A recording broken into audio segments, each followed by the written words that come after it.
முதல் திருமணம் விவாகரத்தில் முடியுது அப்படின்னு ஒன்று பார்க்குறோம் இல்லையா? அவங்களுக்கு என்ன ரீசன்னால என்னென்ன காரணங்கள் இருந்தால் அந்த முதல் திருமணம் தடைப்படும்? இல்லை, கண்டிப்பாக 7ஆம் அதிபதியை தான் முதல் திருமணமாக சொல்கிறாங்க.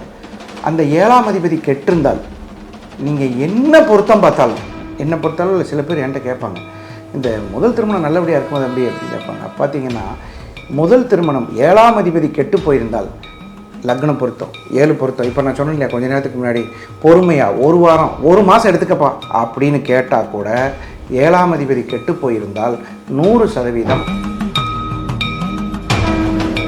நிறைய பேர் கேட்பாங்க, அவன் சாமியை கும்பிட்றதுல ஆனால் நல்லா இருக்கானப்பா அப்படின்னு கேட்பாங்க. அவன் கோயிலில் விபூதி விட்டோட வாங்க மாட்டானப்பா, அவன் வைக்க மாட்டானப்பா அப்படிம்பாங்க. அவன் எப்படி நல்லா இருக்கான்? அவன் ஜாதகத்தை எடுத்து பார்த்தீங்கன்னா 5ஆம் ஜோதிடர்கள் சொல்கிறது என்னென்னா, தோசைங்கெல்லாம் ஒன்றுமே கிடையாதுங்க, பொருத்தம் கரெக்டாக இருக்கா, அதுலேயும் இத்தனை பொருத்தம் அவசியம் இல்லை, இந்தந்த பொருத்தம் இருந்தால் போதும். இன்னொரு பக்கம் இந்த தோசை நிவர்த்தி பண்ணாமல் நீ என்னதான் பொருத்தம் பார்த்து எல்லாமே அமைஞ்சாலும் இது அதோட வேலையை காட்டிடும் அப்படிங்கிறாங்க. இப்போ செவ்வாய் தோஷம் இருக்கிறவங்க ஆக்சுவலாக இதை வந்து முன்னோர்கள் என்னவா பார்த்துருக்காங்கன்னா, அந்த பிளட் குரூப் மேட்சை பொறுத்து தான் அந்த செவ்வாய்ங்கிற கிரகம் இரத்தக்காரகன்னே பேர். செவ்வாய் தோஷம் இருப்பவர்களோடு சேர்ந்து கொண்டால் மிகச்சிறப்பாக இருக்கும். சில பேருக்கு வருத்தத்தை தான் சின்ன என்ன பேனா காணோன்னா ஐயோ எனக்கு ஒருத்தன் 200 கோடி ரூபா சொத்தை தூக்கி போட்டு அடுத்து சில பேர் பாருங்கள் சம்பாதிக்காமையே வாழ்க்கையை ஓட்டியிருப்பான். பார்த்துருக்கீங்களா? வாழ்நாள் முழுவதும் அம்மா அப்பா காசு அக்காட்ட வாங்கிக்கிறது, அண்ணங்கிட்ட வாங்கிக்கிறது, நண்பன்ட்ட சம்பாதிக்கிறங்கிற ஒரு பிளானட்டே அவங்க கிட்ட கிடையாதுங்க. நீங்கள் கிராமத்தில் ஒரு பழமொழி கேட்டுவிட்டேன், 2 கட்டாங்கிட்ட எதுக்கா பேசிட்டு இருக்க, நீ 2 கட்டாங்கிட்ட பழக்கவழக்கம் வச்சுக்கான்னு சொல்லிட்டு அப்படின்னு சொல்லுவாங்க. அது என்னன்னா 2 கட்டான்னா என்னன்னு கேட்டிங்கன்னா 2ஆம் இடம்னா கட்டுமானத்தின் வலிமை, கட்டிடங்களின் பாதுகாப்பு, ஸ்ரீ துர்கா டிஎம்டி கம்பிகள். பக்தி கஃபே நேயர்களுக்கு வணக்கம். ஜாதகத்தில் திருமணம் பற்றிய பல்வேறு சந்தேகங்களை தொடர்ந்து வியூவர்ஸ் கேட்டுகிட்டே இருக்கீங்க. ஸோ அந்த சந்தேகத்துக்கெல்லாம் பதில் தெரிஞ்சுக்கிறதுக்காக ஜோதிடர் நல்ல நேரம் நாகராஜ் அவர்களை இன்றைக்கி நிகழ்ச்சிக்கு இன்வைட் பண்ணியிருக்கோம். சார் வணக்கம். வணக்கம் சார். இன்றைக்கி எபிசோடில் கண்டிப்பாக இந்த டெஸ்டிங்லாம் உங்களுக்கு வைக்க போகிறதில்ல. நேயர்கள் நிறைய கேள்வி கேட்டிருக்காங்க. அந்த கேள்வியில் குறிப்பாக திருமணம் பற்றிய நிறைய கேள்விகள் கேட்டிருக்காங்க.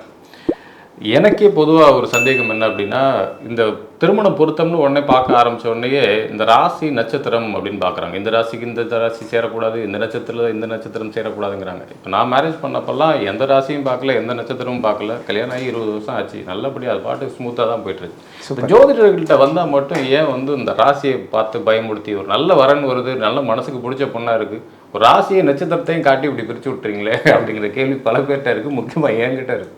அதாவது திருமணத்திற்கு ஜாதகம் பார்க்க வேண்டிய அவசியம் உண்டா இல்லையா அப்படிங்கிற கேள்வி தான் எல்லாருக்குமே இருக்குது. தேவையாது இந்த பொருத்தம் பார்த்து கல்யாணம் பண்ணவங்கலாம் வந்து நல்லா இருக்காங்களா இல்லை அப்படிங்கிற ஒரு முரட்டு கேள்வி இருக்குது. அந்த நட்சத்திரம் அப்படிங்கிறது வந்து ஒரு முக்கியமாக நம்ம சுருக்கமாக சொல்லணுன்னா எல்லாருக்கும் ஒரு காமெடியாக ஒரு விஷயம் சொல்லுவோம். ஒரு சட்டை அளவெடுத்து தைச்சி போட்டால் அது நமக்கு பர்ஃபெக்டாக இருக்கும். ரெடிமேட் ஒன்று எடுத்து போட்டோன்னு வைங்க, கண்டிப்பாக வந்து அதில் இங்கே பிடிக்கும் இந்த மாதிரி. அது மாதிரி இந்த பொருத்தம் பார்க்குற விஷயத்தில் ஒரு சில குணாதிசயங்கள், தினம், குணம், மகேந்திரம், ஸ்திரீ தீர்க்கம், ராசி அதிபதி, ரச்சு, வேதை, வசியம், இந்த மாதிரி சில இருக்குது. இந்த மாதிரி முதல்ல யாரோ ஒருத்தர் உங்களை மாதிரி கேள்வி கேட்டிருப்பாங்க போல இருக்குது 30 வருஷத்துக்கு முன்னாடி. அப்போ 27 பொருத்தம் இருந்தது. நீங்கள் கேட்டதுக்கப்புறம் அது 10 ஆச்சு, இப்போ 5. இந்த மாதிரி பொருத்தங்கள் குறைஞ்சி பார்க்குறதுனால விவாகரத்துக்கள் அதிகமாகுது. இன்னொரு விஷயம், இந்த 10 பொருத்தம் பார்க்குறது மட்டும் நம்ம கணக்கு வச்சுக்கூடாது. 10 பொருத்தம் மட்டும், அது இப்போ நெட்லேயே வருது உங்களுக்கு. அதை மட்டும் வச்சுட்டு நீங்கள் பொருத்தம் பார்த்தீங்கன்னா நெகட்டிவாக தான் வரும். 10 பொருத்தத்துக்கு 7 இருக்கப்பா, 10க்கு 10 இருக்காப்பான்னு பார்க்கக்கூடாது. இதை தாண்டி இன்னொரு செகண்ட், அது என்னன்னு கேட்டிங்கன்னா, அது 20 ஸ்டெப் இருக்குது ஒவ்வொருத்தருக்கும். இப்படி இந்த மாதிரி விஷயங்கள் அப்படின்னு சொல்லி அந்த 20 ஸ்டெப் என்னென்னு கேட்டிங்கன்னா, 2ஆம் இடம் அப்படின்னு சொல்லக்கூடியது குடும்பம் நடத்துகிற இடம். 7ஆம் இடம் அப்படிங்கிறது வந்து திருமணம் நடக்கிற இடம். அப்போது திருமணத்திற்கும் குடும்பத்துக்கும் சம்மந்தம் இருக்கானா? கண்டிப்பாக சம்மந்தம் இருக்குது. திருமணம் நடக்கும் ஒருத்தருக்கு நல்ல அழகாக ஜம்முன்னு பல 5000 பத்திரிக்கை வச்சு நடத்தி கூப்பிட்டுருவாங்க. பிரமாதமாக சிஎம் பிஎம் யாரை வச்சு வேணாலும் நடத்துகிறாங்க. ஆனால் 2ஆம் இடம் சம்மதிக்கலைன்னா திருமணம் ஃபெயிலியர் ஆகிடும். அதனால் என்னை பொறுத்தளவில் ஜாதகம் கண்டிப்பாக பார்த்து திருமணம் செய்தால் 99% உங்களுக்கு தோல்விகள் வராது.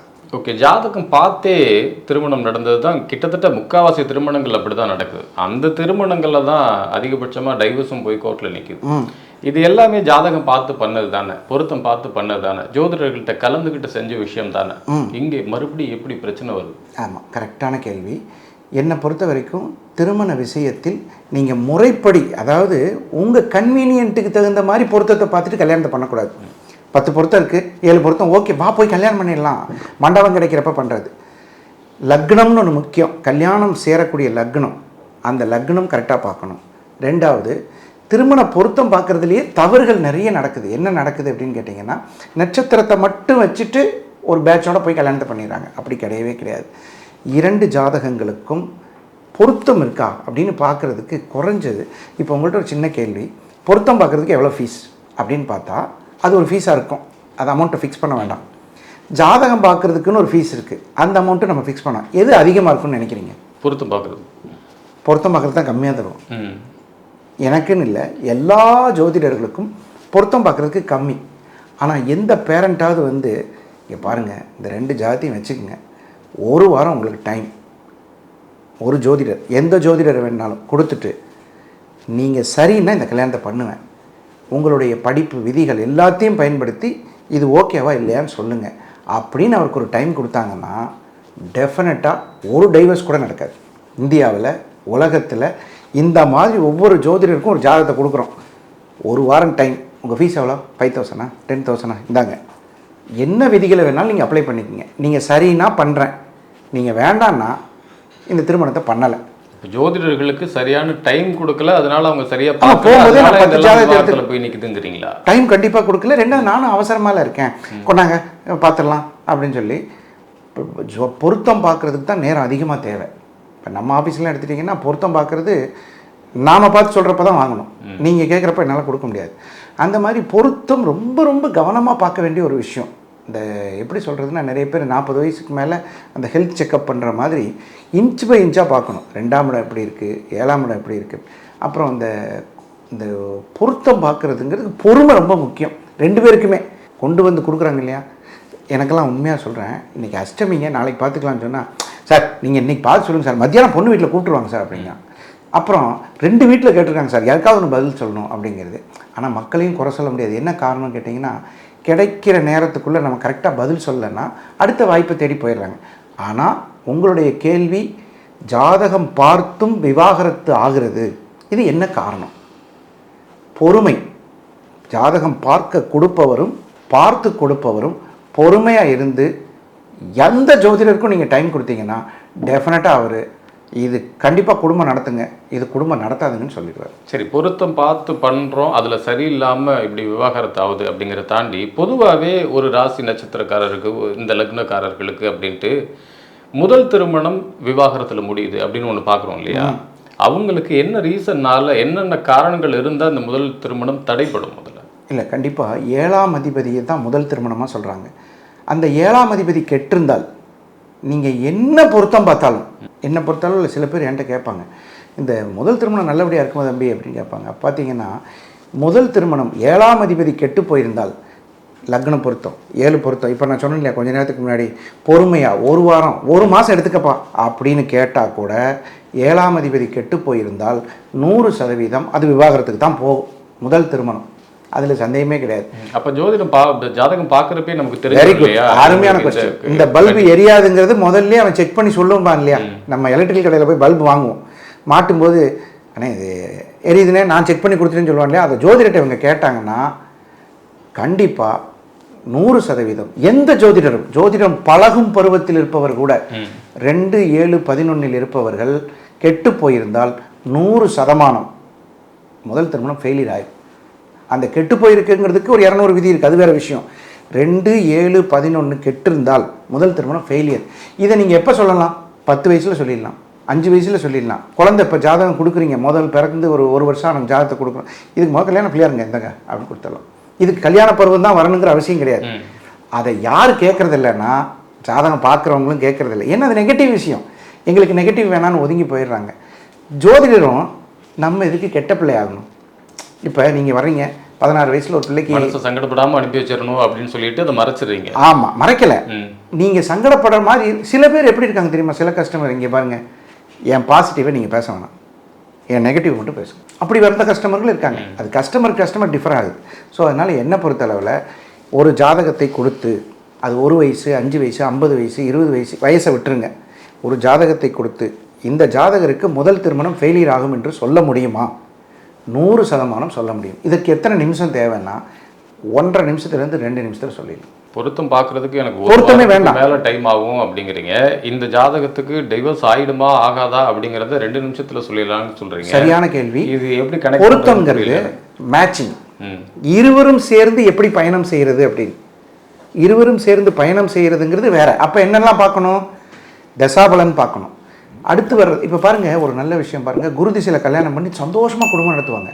சனி திசை வந்தானே பிரித்து விட்டுரும். அப்போ தசா சந்திப்பை பார்க்கணும். ட்ராவலிங்கிறது வேற. நீங்களும் நானும் சந்திக்கிறதுக்கு 2 நிமிஷம் போதும். அண்ணே வணங்கண்ணே, இப்போ நல்லா இருக்கீங்களான்னு கேட்டு போயிடலாம். நீங்களும் நானும் ஒரு ட்ராவல் போகணுன்னா 30 ஆண்டு கால ட்ராவல் வாழ்க்கையை செக் பண்ணணும். அதெல்லாம் நிறைய வேலை இருக்குது. ஆனால் 2 நிமிடம் போதும் ஒரு மனிதனுக்கு முதல் திருமணம் சக்ஸஸாக ஃபெயிலியரா. ஒரு பெண்ணுக்கு முதல் திருமணம் இல்லை, ஆனால் பொருத்தம் பார்ப்பதற்கு குறைஞ்சது 2 மணி நேரம் இருந்தால் தாங்க. நிதானமாக பார்த்து நிதானமாக சொன்னோம்னா அதில் தப்பு வரவே வராது. இப்போது சில பேருக்கு முதல் திருமணம் விவாகரத்து ஆகி உடனே இமீடியட்டாக அடுத்த திருமணத்துக்கு ரெடி ஆகிறாங்க. ஆணோ பெண்ணோ இமீடியட்டாக மேரேஜ் பண்ணிக்கிறாங்க. சில நபர்களுக்கு முதல் திருமணம் தடையானதுக்கு அப்புறமா ஒன்று சிங்கிள் பேரண்டாகவே அப்படியே கடைசி வரைக்கும் தன்னோட வாழ்க்கை ஓட்டுறாங்க. இது ஜாதகத்தில் இந்த கட்டங்கள் அமைப்பில், இந்த கிரகங்கள் அமைப்பில் இப்படிலாம் இருந்துச்சுன்னா இவங்க வந்து சிங்கிளாக தான் இருப்பாங்க இனிமேல் ஃபியூச்சரில் அப்படிங்கிற மாதிரி உறுதியாக சொல்லலாம். இது 2மே சொல்லலாம். அதாவது சில பேர் பார்த்தீங்கன்னா திருமணம் ஆகாமலே வாழ்க்கை நடத்துகிற ஒரு கிரகம்.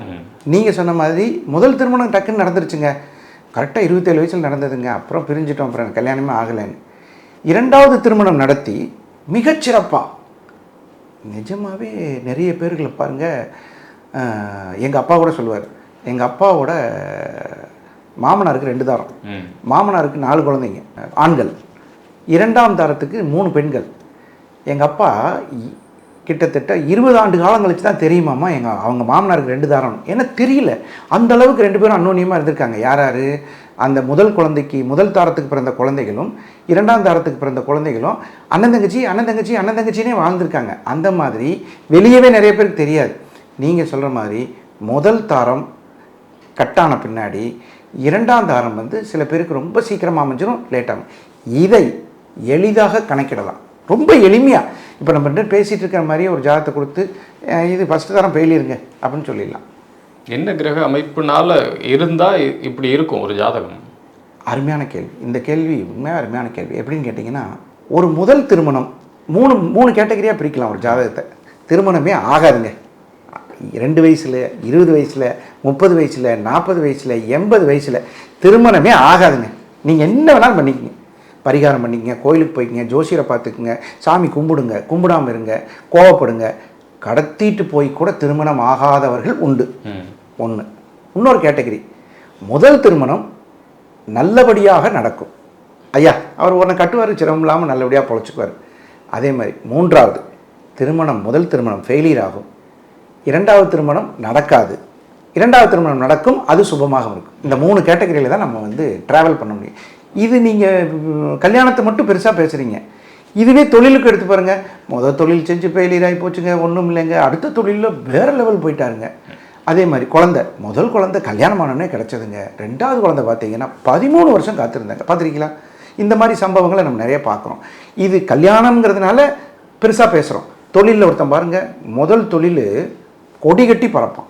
அப்புறம் பாருங்கள், முதல் வீடு வாங்குறது, முதல் கார் வாங்குறது, முதல்ல இடம் வாங்குறது, இது எல்லாமே பார்த்தீங்கன்னா இந்த முதல்ல வர்றது நிலைக்குமா இல்லை அடுத்தது நிலைக்காதா? இது எல்லா கேள்விக்கும் நீங்கள் போட்டுக்கலாம், கல்யாணத்துக்கு மட்டும் இல்லை, எல்லா கேள்விக்கும்.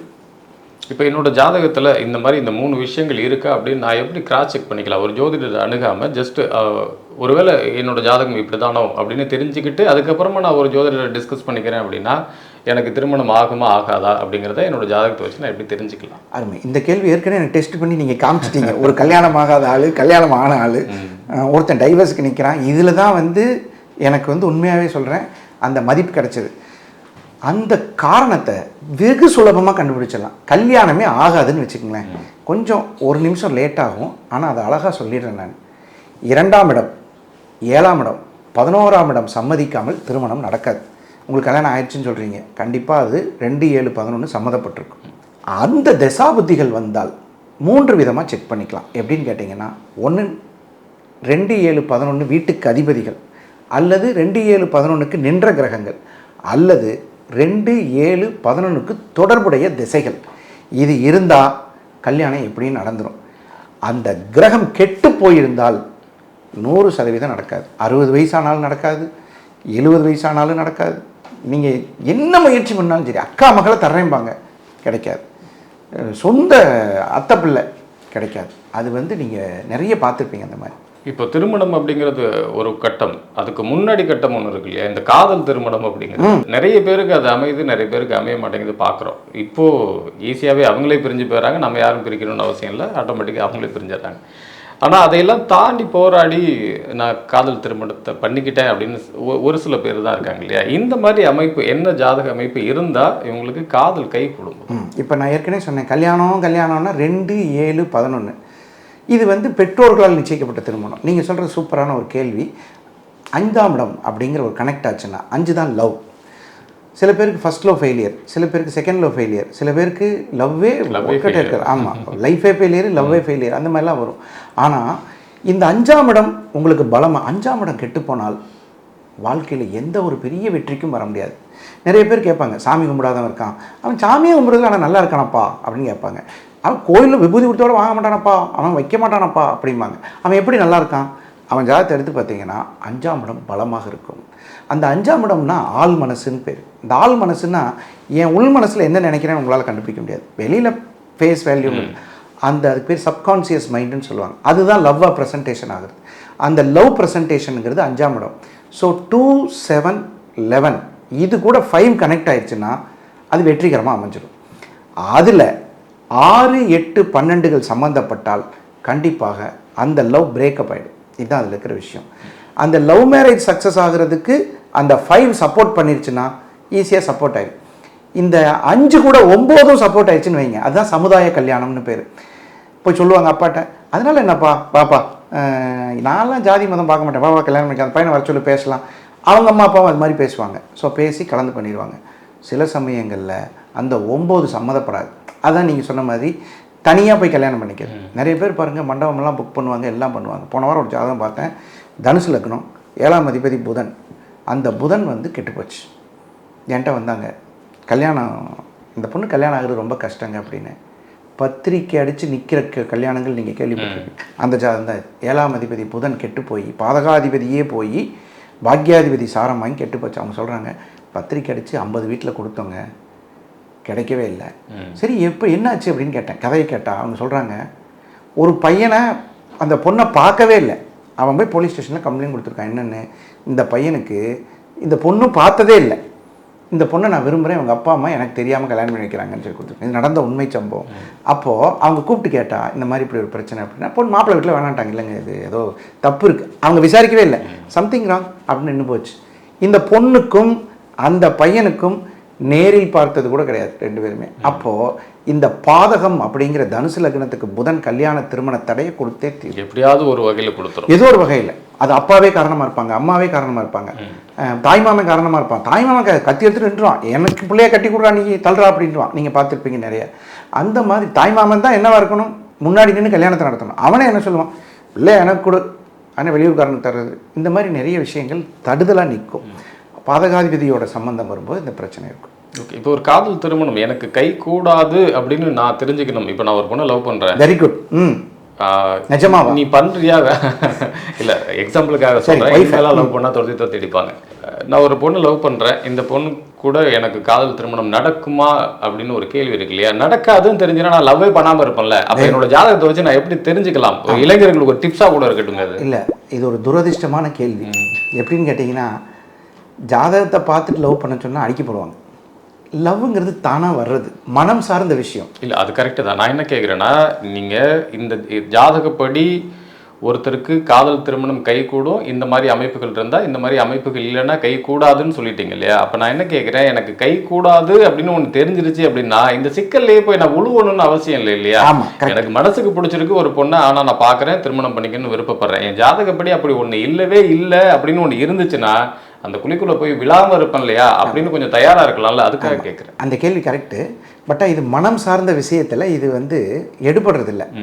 இது ஏன் இவ்வளோ எதிர்ப்பு உங்களுடைய கேள்விக்கு நான் சொல்கிறேன்னா, ஐயா பொருத்தம் இல்லை, இந்த பிள்ளை கூட நீ வாழ முடியாது அப்படின்னா அவன் கோவத்துக்கு வந்துடுறான். கூப்பிட்டு வர்றாங்க நம்ம ஜோசியரை பார்ப்போம்னு சொல்லி. ஆனால் நீங்கள் கேட்குற கேள்வி வேல்யூபிள் கொஸ்டின். என் ஜாதகத்தை கொண்டு வந்து இப்போ உங்கள் நண்பரோ யாரோ ஒருத்தர் ஒரு பொண்ணை லவ் பண்ணுறாரு, இந்தாப்பா பண்ணலான்னு நினைக்கிறாரு. அந்த பொண்ணு யாரோ ஒரு ஏபிசி அந்த பொண்ணை கொண்டு வந்து ஜாதகத்தை கொடுக்குறாரு, அல்லது இவர் ஜாதகத்தை கொடுக்குறாரு. என் ஜாதகத்துக்கு லவ் மேரேஜ் செட் ஆகுமா, இல்லை நான் ப்ரொசீட் பண்ணலான்னு இருக்கேன், லெட்டரை கொடுக்கலாமா வேணாமா, இன்னைக்கு கிருத்திகை நட்சத்திரம், ஆயிரங்காலத்து பயிர், நான் போய் நடலாமா வேணாமான்னு கேட்குறாருன்னா உறுதியாக எந்த ஜோதிடர்னாலும், நான் மட்டும் இல்லை எந்த ஜோதிடராலும் அழகாக சொல்ல முடியும். ஏப்பா உனக்கு லவ் மேரேஜ் தான்ப்பா நடக்கும், ஜாதி விட்டு ஜாதி தான் கல்யாணம் ஆகும், இல்லை உனக்கு லவ் செட் ஆகாதுப்பான்னு தீர்மானமாக சொல்லலாம். எந்த அமைப்பை வச்சு சொல்லலாம்னு கேட்க அதை அப்படியே சொல்லிடுறேன், டெக்னிக்கலாகவே சொல்லிடுறேன். 7ஆம் அதிபதி என்ற கிரகம் அவர் தான் கனெக்டிங், ஒருவரை ஒருவர் சந்திப்பது 7ஆம் இடம். அந்த 7ஆம் இடத்துக்கு அதிபதி நீச்சம், அஸ்தங்கம், பகை வீடுகளில் இருந்தால் நிச்சயமாக திருமணம் வேற ஜாதியில் விரும்பிய திருமணத்திற்கு போவது கடினம். அந்த கல்யாண வாழ்க்கையில் ஒரு பிரச்சனை இருந்தே தீரும். இல்லை 7ஆம் அதிபதி சுபத்துவம் பெற்றிருந்தால், சுபத்துவம்னா 159 திரிகோணங்கள், அதே மாதிரி சுபர் பார்வை, சுபர் அந்த மாதிரி இருந்தால், குரு பார்வை பெற்றிருந்தால் கண்டிப்பாக அவர்கள் திருமணம் நல்ல விதமாக முடியும். சரி, திருமணத்துக்கெல்லாம் அது காதல் திருமணமாக இருக்கட்டும், இல்லை சம்மதிக்கப்பட்ட திருமணமாக இருக்கட்டும், திருமணத்துக்கெல்லாம் எல்லாம் அரேஞ்ச் பண்ணியாச்சு, கல்யாணம் பண்ணலாம்னு ரெடி பண்ணிட்டோம், இந்த டேட்டில் திருமணம் பண்ணாதீங்க அப்படின்னு ஜோதிடர்கள் சொல்கிறாங்க, இந்த கிழமைகளில் பண்ணாதீங்க அப்படின்னு சொல்கிறாங்க. ஒரு எக்ஸாம்பிளுக்காக சொல்கிறேன், என்னோட திருமண டேட்டு 23ஆம் தேதி அன்னைக்கு என்னோட திருமணம். பொதுவாக பண்ணக்கூடாதுன்னு சொல்லுவாங்க. ஆமாம், 23ங்கிறப்ப அது வந்து 5ஆம் நம்பர் வர்றப்ப நீங்கள் அதில் திருமணம் பண்ணக்கூடாது, இது டிவோர்ஸ் வரைக்கும் போய் நிற்கும் அப்படிங்கிறாங்க. எனக்கு திருமணமாகி 20 வருஷம் ஆக போகுது, இப்போ வரைக்கும் இல்லை ஒரே திருமணம் தான். என்ன இது வரைக்கும் எனக்கு அந்த எந்த பிரச்சனையுமே அதில் வந்ததே கிடையாது.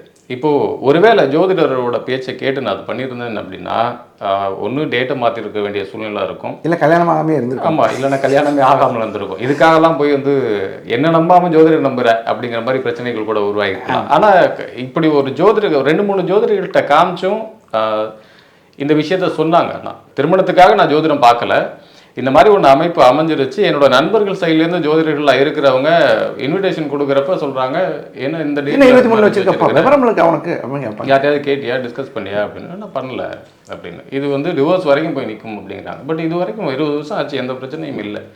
இல்லை, அருமையான கேள்வி. இதை யார் சொன்னது அப்படின்னு கேட்டால் முதல்ல பண்டிட் சேதுராமன் அப்படின்னு சொல்லக்கூடிய ஒருத்தர், அருமையான ஒரு புஸ்தகம், கிட்டத்தட்ட ஒரு எனக்கு தெரிஞ்சு ஒரு 100 ஆண்டுகளுக்கு முற்பட்ட அந்த புஸ்தகம்னு நினைக்கிறேன். அவர் ஒரு மிகப்பெரிய ஒரு அறிவாளி. அவர் எழுதின புஸ்தகத்தில் இந்த வார்த்தையை எழுதியிருக்கார். என்ன எழுதியிருக்காருன்னா, 14ஆம் தேதி, 5ஆம் தேதி, 23ஆம் தேதி அந்த தேதிகளில் திருமணம் செய்தால் தவறு. இது வந்து நியூமராலஜி பிரகாரம் கரெக்ட். நியூமராலஜியில் நான் நிறைய பேருக்கு சொல்லும்போது நியூமராலஜிங்கிறதுக்கும் பஞ்சாங்கங்கிறதுக்கும் நிறைய வித்தியாசம் இருக்குது. ஸோ அதனால் நியூமராலஜி பிரகாரம் அவர் இதை வேணான்னு சொல்கிறார். அந்த தேதியில் கூட, இப்போ நீங்கள் சொன்னீங்களே 23/14 அந்த தேதியில் கூட 3 விஷயங்களை ஃபாலோ பண்ண சொல்கிறாங்க. 3 விஷயங்கள்லாம் என்ன அப்படின்னு கேட்டிங்கன்னா, அதை பப்ளிக் எல்லாருமே தெரிஞ்சுக்கிட்டும், அழகாக சொல்லிடலாம். இப்போ 23ஆம் தேதி தான் வச்சு ஆகணும், வேறு வழி இல்லை, அன்னைக்கு எங்கள் ஊர்லேருந்து எனக்கு லீவ் கிடைக்கல, 1000 கேள்விகள். அந்த தேதியில் வச்சா கூட உங்களுக்கு ஏன் டைவர்ஸ் ஆகலை அப்படின்னு கேட்டால் 3 காரணங்களாக இருக்கலாம். ஒரு சுப முகூர்த்தம் குறிக்கிறதுக்கு 3 விஷயங்கள் ரொம்ப முக்கியம். தாரபலம்ங்கிறது முக்கியம். தாரபலம்னா என்னங்க அப்படின்னு கேட்டால், உங்கள் நட்சத்திரத்திற்கும் அந்த பெண்ணின் நட்சத்திரத்திற்கும் சுபத்தாரை இருக்கணும். அது ரொம்ப ரொம்ப முக்கியம். தாரபலம் இல்லாமல் நீங்கள் போய் என்ன பண்ணாலும் வேலை நடக்காது. தாரபலம் கண்டிப்பாக தேவை. 1. இந்த தாரபலம் பார்க்காம எல்லா காரியத்துக்கும், கல்யாணத்துக்குன்னு நான் சொல்ல, எந்த காரியம், ஒரு வண்டி வாங்குகிறோம் நல்ல தாரபலத்தோடு பாருங்கள், ஒரு பொண்ணை பார்க்க போகிறோம், ஒரு வீடு வாங்க போகிறோம், ஒரு நல்ல பொருள் வாங்க போகிறோம், ஒரு மொபைல் வாங்க போகிறப்ப கூட நீங்கள் ஒரு தாரபலம் பார்க்கலாம், அது ஒன்றும் பெரிய கஷ்டம் இல்லை. தாரபலம் பார்க்காமல் அந்த திருமண மேடைக்கு செல்லாதீர்கள். 1. செகண்ட் பாயிண்ட், நேத்திரம் ஜீவன் பேர். நேத்திரம்னா உங்களுக்கு தெரியும், கண்ணு. ஜீவன் அப்படின்னா உயிர். ஜாதகத்தில் என்ன பஞ்சாங்கத்தில் என்ன போட்டிருப்பாங்கன்னா, நேத்திரம் இருக்குது, ஜீவன் இருக்குதுன்னு போட்டிருப்பாங்க. கண் இல்லாத நாள், உயிர் இல்லாத நாள், அந்த நாளுக்கே உயிர் கிடையாது. இந்த நாட்களாக இருந்தால் திருமணத்தை தவிர்த்து கொள்ளவும் முகூர்த்த நாட்டில். 3வது ஒரு மேட்ரு, லக்னம் குறிக்கிறோம் இல்லையா, இப்போ சிம்ம லக்னம்னு குறிக்கிறோம்னு வச்சுக்கோங்க. அன்னைக்கு அந்த லக்னம் திதிசூன்யமாக இருக்கக்கூடாது. நீங்கள் 23ஆம் தேதி வச்சுட்டு நீங்கள் என்ன பிளான் பண்ணியிருக்கீங்க தெரியுமா? நேத்திரம் ஜீவன் உள்ள நாளாக, தாரபலம் உள்ள நாளாக, திதிசூன்யம் இல்லாத லக்னமாக கல்யாணம் பண்ணிட்டீங்க. அதனால் உங்களுக்கு இந்த படம் 100 நாள் ஓடும். அதுதான் இதில் ரொம்ப ரொம்ப முக்கியம். இந்த 3 யாரெல்லாம் ஃபாலோ பண்ணுறாங்களோ, இதில் இன்னொரு பெரிய ரகசியம் கூட, நமக்கு ஒரு சந்தோஷமான விஷயம் கூட இருக்குது. உங்களுக்கும், அதாவது திருமணம் நடக்கக்கூடிய ஆணுக்கும் பெண்ணுக்கும் பொருத்தமே இல்லை. இப்போ ஒரு கேள்வி, அருமையான கேள்வி. சார், லவ் பண்ணிட்டோம், பொருத்தம் இல்லை, விவாகரத்தாகுன்னு 10 ஜோசியர் சொல்லிட்டாங்க, அப்போ என்ன சார் பண்ணுறது? மனசு வச்சுட்டோமே சார், விட்டுட்டு போக முடியுமா சார், வாக்கு கொடுத்துட்டேன் சார் அப்படிம்பாங்க. அப்போ கூட இந்த திதிசூன்யத்தை பார்த்து, லக்னத்தை பார்த்து, தாரபலம் பார்த்து, முகூர்த்த லக்னம் குறித்தால் 100% அவர்கள் குடும்பம் வெற்றிகரமாக ஓடும். கிட்டத்தட்ட இப்போ நான் அடுத்து கேட்க போகிற கேள்வியும் அது ரிலேட்டடானது தான். நிறைய ஜோதிடர்கள் இப்போ ரீசெண்டாக பார்க்குற என்ன சொல்கிறாங்கன்னா, காதல் திருமணம் பண்ணணும்னு நீ முடிவு பண்ணிட்டீங்கன்னா ஜாதகமே பார்க்காது, பார்த்து வேஸ்ட்டு, பண்ணணும்னு நினச்சா பண்ணிக்க அப்படிங்கிறாங்க. இப்போ பொருத்தம் பார்த்து திருமணம் பண்ணிக்கிறதுக்கு 1008 விஷயங்கள் நம்ம ஃபாலோ பண்ணுறப்ப, காதல் திருமணம் நீ முடிவு பண்ணிட்டா எந்த ஜோதிடத்தினையும் நீ போகாத, நீ பண்ணிடு அப்படிங்கிறாங்க. என்ன காரணத்தினால இந்த வார்த்தையை பயன்படுத்துறாங்கன்னு புரியல. நீ எப்படியும் சொல்லி கேட்க மாட்டாங்க, நீ கேட்டு அழியதான் வர அப்படி போ அப்படின்னு சொல்றாங்க. இல்லை, அதெல்லாம் ஒன்றும் நடக்காது, நீங்கள் 2 பேரும் அண்டர்ஸ்டாண்டிங்காக வாழ்ந்தீங்கனாலே அதெல்லாம் கரெக்டாக போயிடும், போ, அந்த ஜாதகம் கிரகம் அதெல்லாம் தாண்டி உங்களோட அந்யோன்யம் தான் முக்கியம், அதை நீங்கள் கரெக்டாக ஃபாலோ பண்ணிக்கங்க, நடந்துரும் போ அப்படின்னு சொல்கிறாங்களா? எங்களுக்கு புரியல, அதனால இல்லை. என்னை பொறுத்தளவில் ஜாதக பொருத்தம் பார்க்கறது அவசியம். பார்த்து பிழை இருக்குது. இப்போ நான் சொன்ன மாதிரி 7ஆம் இடம் கெட்டு, 2ஆம் இடம் கெட்டு, 5ஆம் இடம் கெட்டு. நீங்கள் பாருங்கள், லவ் மேரேஜ் பண்ணவங்கள நிறைய பேருக்கு குழந்தை இருக்காது. அதே நேரத்தில் பொருத்தம் பார்த்து பண்ணவங்களுக்கும் நிறைய இல்லாமல் இருக்கும். ஸோ அந்த பிழை இல்லாமல் திருமணம் செய்து கொள்வதற்கு இருவருக்கும் முகூர்த்த லக்னம் சரியாக வச்சு அவங்க திருமணம் பண்ணி நல்லா இருக்காங்க. இது கிட்டத்தட்ட நான் 2014 இப்படி ஒரு வீடியோ போட்டேன் நான். அதாவது ரஜு பொருத்தம் இல்லை என்றாலும் திருமணம் செய்யலாம், ஆனால் முகூர்த்த லக்னம் சரியாக வேண்டும்.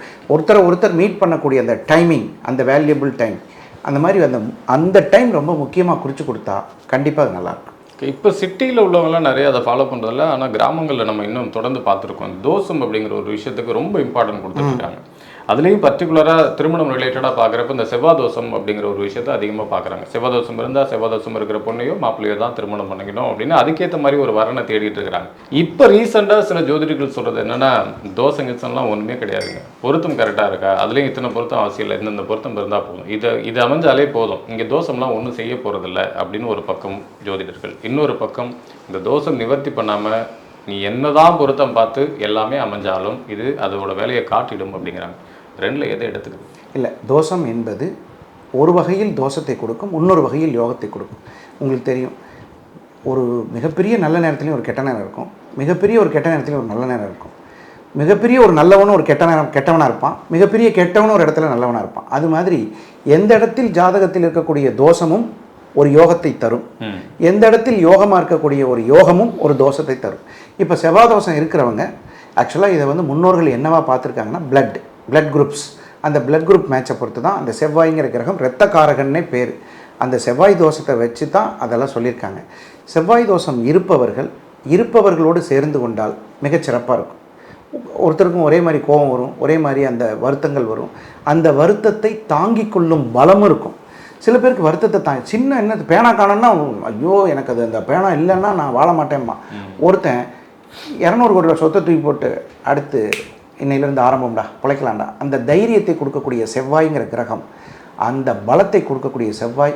தோஷம் உள்ளவர்களை செலக்ட் பண்ணிக்கிறது தான் நிவர்த்தி. நீங்கள் கேட்டிங்களே, நிவர்த்தி பண்ணக்கூடாதுங்கிறது, நிவர்த்திங்கிறது வேறு டாபிக். ஆனால் அந்த நிவர்த்தி என்னப்பா நிவர்த்தி?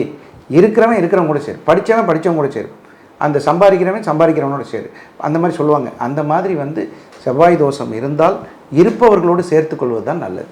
ஓகே, இந்த தோஷங்கள்லேயே இந்த இருதார தோஷம் அப்படின்னு சொல்லிட்டு, மாங்கல்ய தோஷம் அப்படின்னு சொல்லிட்டு, அதுக்காக இப்போயும் நடைமுறைகளில் பார்க்குறோம். இந்த ஒரு வாழை மரத்துக்கு தாலியை கட்டி அதை வெட்டிட்டு திருப்பி பண்ணுறது, இதெல்லாம் இந்த மாதிரி ஒரு பரிகாரங்கள் மூலமாக இந்த தோஷ நிவர்த்தி கிளியர் ஆகிடுமா அப்படிங்கிற ஒரு கேள்விக்குறி இருக்குது. இதெல்லாம் பார்க்குறதுக்கு ஒரு கண்மூடித்தனமாக தெரியுது, ஆனால் இது பின்னாடியும் ஒரு நம்பிக்கை இருக்குது இல்லையா? அந்த நம்பிக்கைக்கு ஒரு அர்த்தம் இருக்கான்னு கேட்குறேன். அதாவது இந்த பரிகாரங்கள் செய்தால் 100% இது நிவர்த்தி ஆயிருமா அப்படின்னு சொல்ல முடியாது. சிலருக்கு நிவர்த்தி ஆயிருக்கு, உங்களுக்கு ஒரு மாத்திரை சாப்பிட்டு ஒரு தலைவலி போயிடுது, அதே மாத்திரை எனக்கு போயிடுச்சப்பா அப்படின்னு நீங்கள் கொடுத்தீங்கன்னா எனக்கு ஆகாது. ஒரே கோயிலுக்கு போய் அது நடக்காது. அந்த நடக்கிறதுக்கு ஒரு நேர காலம்னு ஒன்று இருக்குது. அந்த நேர காலத்தை பொறுத்து பரிகாரங்கள் செய்யும்போது கண்டிப்பாக வெற்றி அடையுது.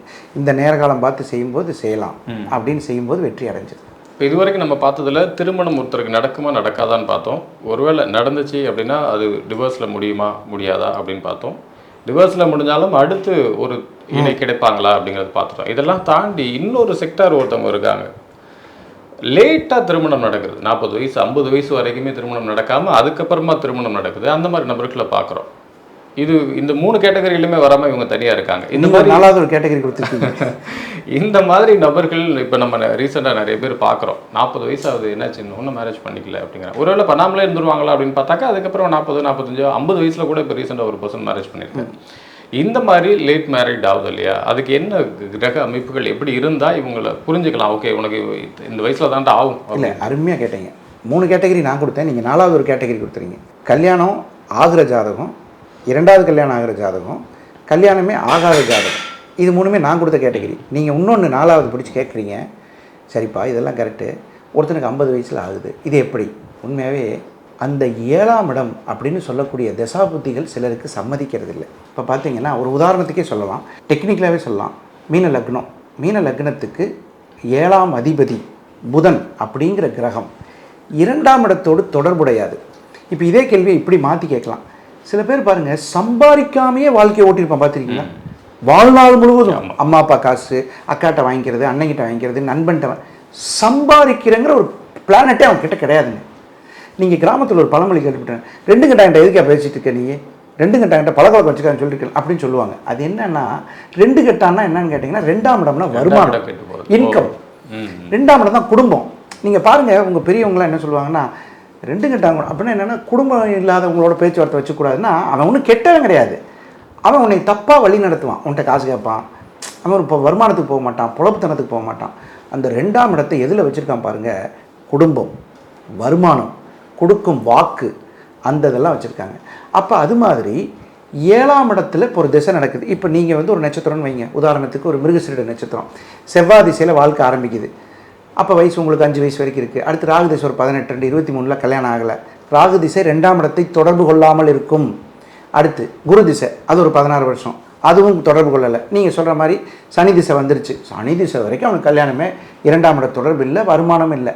பொதுவாகவே நீங்கள் இந்த ஜாதகத்தை யார்ட்டையா கொடுத்தீங்கன்னா என்ன கேட்பாங்கன்னா, தம்பி கல்யாணம் பார்க்கலான்னு, என்ன வேலை பார்க்குறாரு அப்படிம்பார். அடுத்த கேள்வி, நீங்கள் இப்போ ஒரு ஜாதகத்தை என்கிட்ட கொடுத்தீங்கன்னா, எப்போ தம்பி கல்யாணம் பண்ண, என்ன வேலை பார்க்குறாரு, எவ்வளோ சம்பளம் அப்படிம்பாங்க. அந்த 2ஆம் இடம்ங்கிறது அந்த தொடர்பு, அது குடும்பத்தை ஆரம்பித்து வைக்க போகுது. சம்பளம் தாங்க கொஞ்சம் கம்மியாக இருக்குது, வேலைக்கு போனால் போக மாட்டேங்கிறான், கல்யாணமாவது பண்ணி வச்சா பொழைச்சிக்குவான்னு பார்க்குறவனுக்கு பாருங்கள், அந்த கல்யாணம் வரவே இல்லை. அந்த 2ஆம் இடம் என்று சொல்லக்கூடிய அந்த வருமானத்திற்கும் குடும்பத்திற்கும் சம்மந்தம் இருக்குது. நீங்கள் கேட்குற அந்த 50 வயசு நபருக்கு 2ஆம் இட தொடர்பு கரெக்டாக பாருங்கள், அந்த திசை வரவே வராது. புதன் திசை வரும், அந்த புதன் வந்து 2ஆம் இடத்துக்கு தொடர்பு இருந்தால் இந்த மாதிரி ஒரு நல்ல விதமாக இருக்கலாம். அதுலேயும் கூட பாருங்கள், அந்த புதன் நல்ல இடத்தில் இருந்தால் ஃப்ரெஷ் மேரேஜே கிடைக்கும். 50 வயசில் ஃப்ரெஷ் பொண்ணு கிடைக்கும். சில சமயத்தில் கெட்டு போயிருந்தால் விவாகரத்தான பெண் கிடைக்கும். குழந்தையோடு வரக்கூடிய பாக்கியம். இன்னும் சில பேருக்கு பாருங்கள், நம்ம மிகப்பெரிய நடிகர் ஒருத்தர் இருக்கார், அவர் பாருங்கள் 50 வயசில் மிகப்பெரிய சொத்து பொண்ணை கல்யாணம் பண்ணார், பல கோடி ரூபா கடன், அந்த கடனை அடைச்சார். அப்போ 53 வயசில் அவருக்கு அந்த கல்யாணம் நடந்து அவருக்கு இருந்த 63 கோடி ரூபா கடனை கட்டினார். அப்போ அந்த கடனை அடைச்சி கொடுக்குற மாதிரி கூட சம்சாரம் வரும். அதனால் என்னை பொறுத்தளவில் 53 வயது வரை ஒருவருக்கு திருமணம் ஆகவில்லை என்றால் அந்த 2ஆம் இடம் என்ற குடும்பஸ்தானம் சம்மதிக்காமல் இருந்தால் மட்டும்தான் இந்த பிரச்சனை வரும். சில பேருக்கு பாருங்கள் 19 வயசில் கல்யாணம் ஆகிடும், கல்யாணத்துக்கு கவர்மெண்ட் கொடுக்குற வயசுக்கு முன்னாடியே ஆகிடும். அதை கூட அனுமதிக்கிறதுக்காக எங்கள்கிட்ட கேட்பாங்க, என்னங்க என்ன கண்டிப்பாக நீங்கள் அப்படி அனுமதிக்காதீங்க, சட்டப்பூர்வமாக என்ன சொல்லியிருக்கோ அதன்படி செய்யுங்கன்னு நம்ம சொல்லுவோம். இப்படி திருமணம் பற்றி இன்னும் 1000 கேள்விகள் கேட்கலாம், நேரம் இல்லை. இன்னும் தொடர்ந்து கண்டிப்பாக அடுத்த நிகழ்ச்சியிலும் இதை பற்றி பேசுவோம். இன்றைக்கு நிகழ்ச்சிக்கு வந்து மிக்க நன்றி. ரொம்ப நன்றி. நிஜமாவே ஒரு அருமையான மங்களகரமான விஷயங்களை பற்றி பேச அழைத்தமைக்கு மிக்க மகிழ்ச்சி. மீண்டும் சந்திப்போம். மீண்டும் மற்றொரு நிகழ்ச்சியில் சந்திப்போம். வணக்கம். இந்த வீடியோ உங்களுக்கு பிடிச்சிருந்தா லைக் பண்ணுங்க, ஷேர் பண்ணுங்க, கமெண்ட் பண்ணுங்க. மறக்காம பெல் பட்டனை கிளிக் பண்ணிட்டு பக்தி கஃபே தமிழ் சேனலை சப்ஸ்கிரைப் பண்ணிடுங்க.